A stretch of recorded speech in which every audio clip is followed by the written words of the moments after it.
नमस्कार दोस्तों, देख रहे हैं कि यहाँ पे जो है दुल्हा जो शादी करने के लिए आया है और पता चला कि दुल्हा जो है पहले से शादीशुदा है।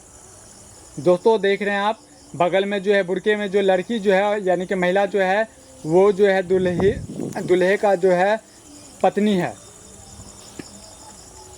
बारीकी से हम आपको इनसे रूबरू परिचय करवाते हैं। जी सर, बताइए आप, ये जो कह रही है कि आपकी जो हम पत्नी है, क्या ये बात सही है? इनसे मेरी शादी तो नहीं न हुई है अभी। शादी नहीं हुई है मतलब? विस्तार से बताइए। इनसे मेरा प्रेम किए हैं इनसे। अच्छा, चक्कर चल रहा था? चक्कर चल रहा था। अच्छा, शादी नहीं किए। शादी नहीं किए? नहीं, पूछिए इनसे, मैं इनको सिंदूर जब डाला। मैडम जब मैं हाँ क्या जा पूछिए नहीं इनसे, मैंने इनको सिंदूर दिया, सिंदूर मांग में डाला है।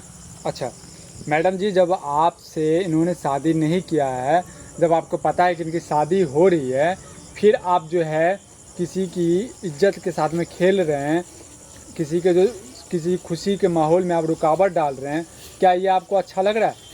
नाम क्या है, पहले आप नाम बताइए। रुखसाना। रुखसाना जी। आज सर आपका नाम? मेरा नाम रहीम। रहीम। जा